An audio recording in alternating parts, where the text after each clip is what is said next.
Hello, everyone. So today's comments are going to be on President Trump's election integrity speech last night, July 16th, 2026, um, and some other points that I'll bring up.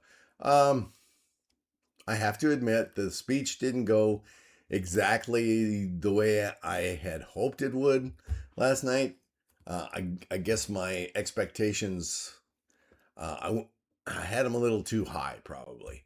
But I think the speechwriters, um, while there was nothing wrong with the speech he did have, I think they had a good opportunity to finally put the Dems on the run. I think they had the opportunity to blow this wide open and mm, really shake things up, I guess is what I'm looking for. But with that said, um, his speech basically vindicated everything and everybody that has been saying for the last 6 years what happened in 2020. Um, he cemented what we all knew, the thoughts that we all knew, um, and what he's bringing. He's now going to be bringing the receipts. He's unclassifying documentation that's showing that many people were in on it. The CIA, the FBI, senators, congressmen, deep state operatives, the whole gambit. The whole gambit was in on it. And everybody, the media, and everybody tried to shut it down and make it hush hush. And so, if anything, last night's speech said, you know what? Your time is over. We're going to release classified documents just to show you the real truth. And eventually, and hopefully, a lot of the evidence that's in those truckloads of evidence will be utilized to start indicting people that were behind the 2020 fraud and scandal. We'll see. Time's remaining, or time is short. We've got the midterms coming up, and I'm hoping that things will start falling in place. Uh, he did mention last night China's involvement, and um, while many are going to be working against him for this whole revelation, the deniers out there or the corrupt, I'm hoping that he can get his administration to, at a minimum, stop um, foreign adversaries, people that hate us, from manipulating our machines. With that said, there is a group, I'm sure most of you are aware, the South Dakota Canvassing Group, headed by Jessica Palma, and they have been sounding the alarm as long as Sidney Powell and Rudy Giuliani have for 6 years about the malfeasance and cheating, if you want to call it that, that has been happening in the state of South Dakota. And they sent out a press release today, and I want to read that to you, and then I'll add some additional comments at the end. And so this is the press release. President Trump's address confirms what we've documented here for 6 years. For immediate release, South Dakota Canvassing Group President Trump's address confirms what we've documented here for 6 years. Now it's time for South Dakota to act.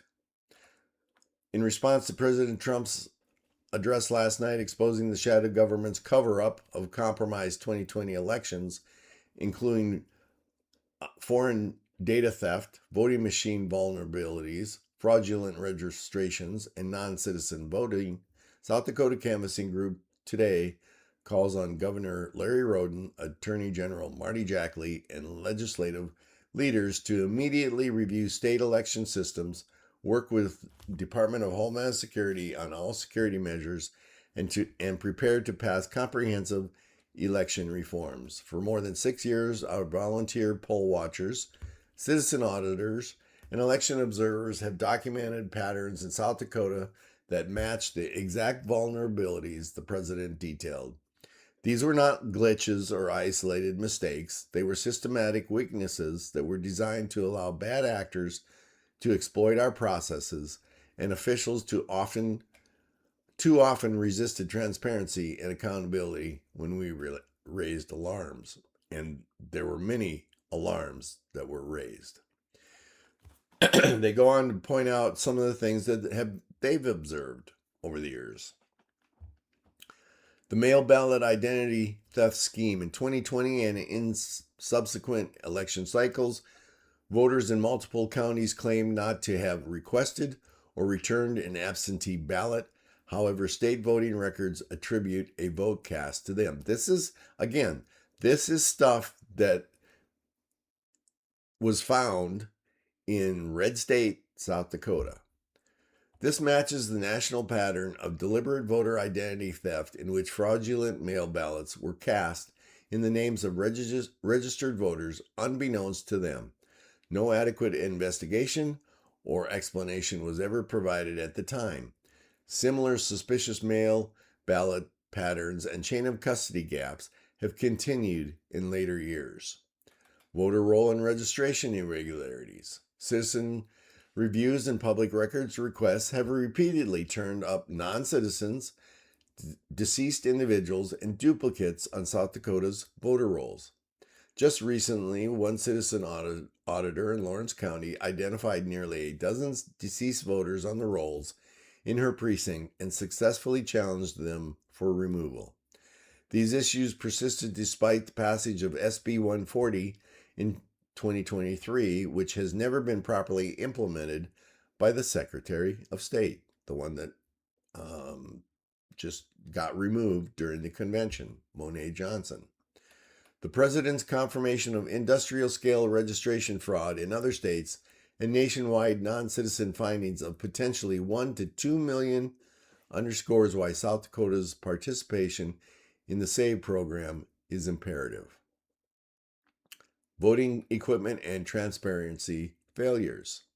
Observers documented machine glitches, inconsistent tabulation, limited paper trails in some jurisdictions, and resistance to meaningful post-election audits or public access to cast vote records and chain of custody documents.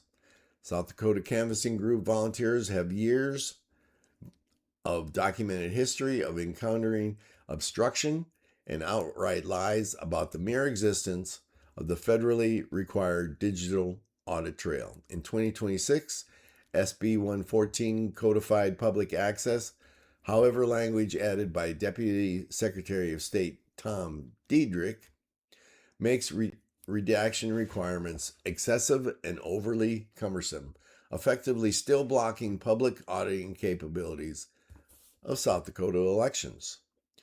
Citizen oversight has also identified the use of uncertified EMS laptops in the 4 biggest counties.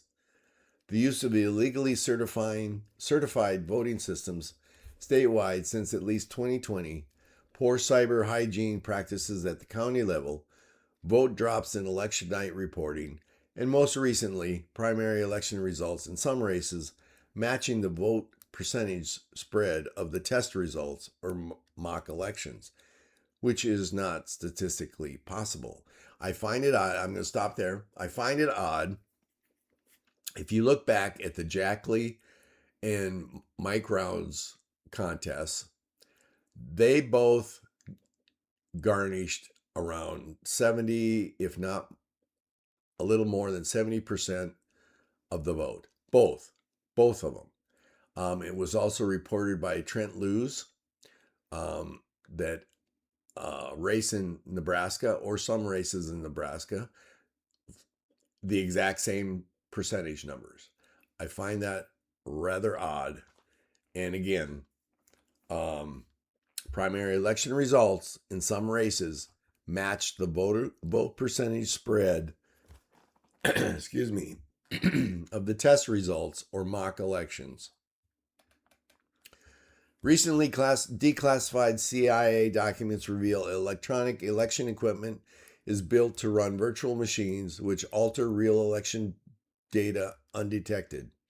A September 2020 CIA memo on Venezuela and the Maduro regime's ability to perfectly compromise machines, swapping real voter data at upload and erasing traces so the intrusion would not be detected even by hand audits or ballot counts. This is, again, I've done another video on this is why, one of the reasons why President Trump went in and got Maduro.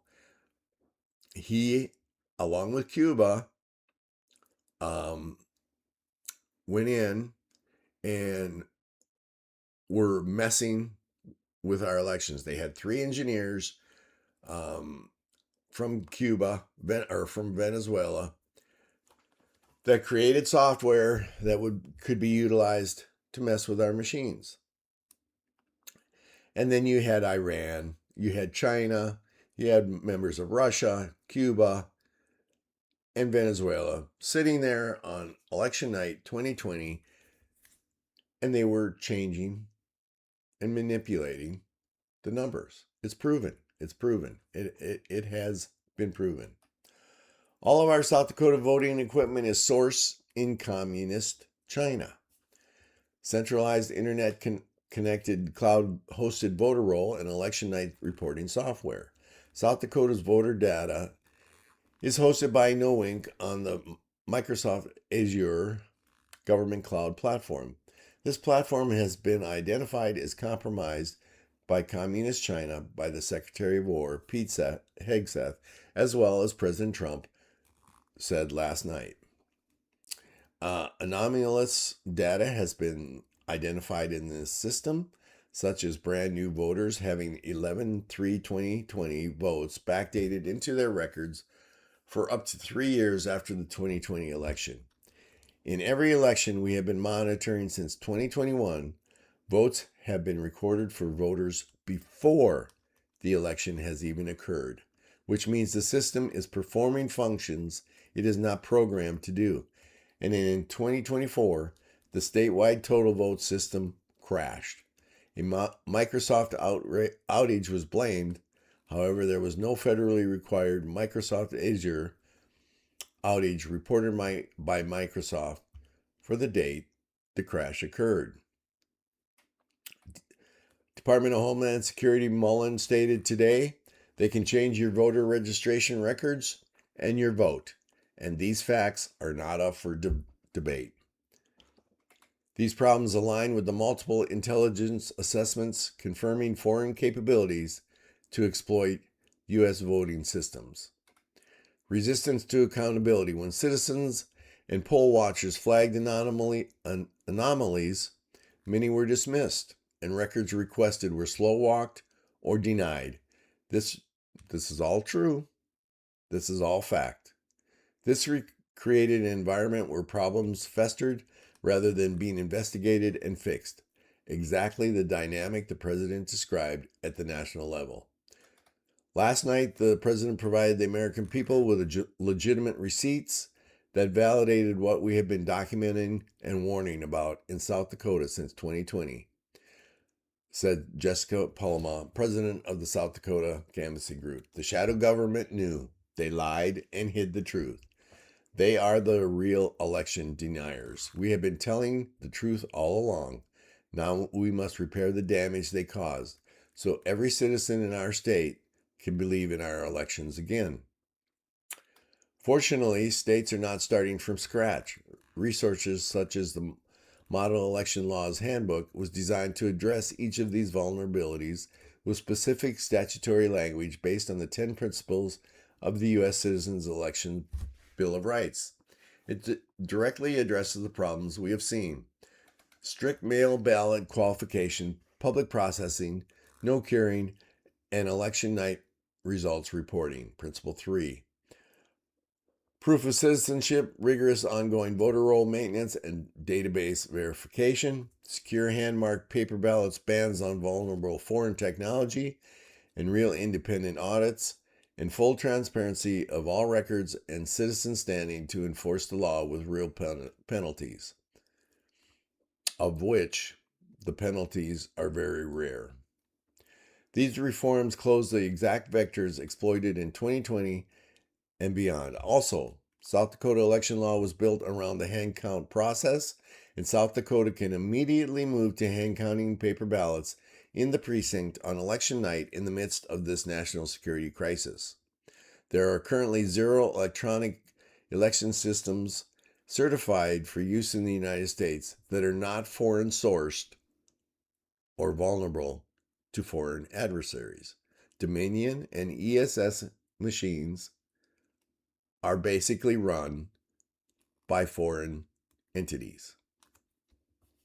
The South Dakota Canvassing Group has already been a driving force for election reforms for years and stands ready to provide model, bill language, expert testimony, coalition support, and public education. We urge the Governor, Attorney General, and Legislature to convene an immediate review of South Dakota's election infrastructure, election code, and prepare to secure our elections system from all enemies, foreign and domestic. And I would even go and say one more thing, or add one more thing to this, is that it would be incumbent upon the citizens of each county now to take this and go to their county commissioners and demand, under state law, they have the ability to abandon the machines, they have the authority, that the citizens of these counties go to their commissioners and tell them to exercise that authority immediately. We have to get rid of the machines throughout the country. Now, I highly doubt that Jackley or Governor Roden are going to do anything. Governor Roden has already proven to me, in a line of questioning to him, that he has no authority. He has no authority to do any of this, and he would hand it all down to the AG. He basically washed his hands of the whole thing. Accountability needs to happen. Accountability will turn the ship around, as far as I'm concerned. With that said, a lot has been done, but a lot more needs to be done. And it's going to take citizens like you to help out to get it done. We can't take no for an answer anymore. Voting is a sacred right. It's how we the people, have a major control of the country and what happens in it. That's about all I got. Just wanted to get that out to you. Yeah, we got a lot to do. All right. Have a good one, people.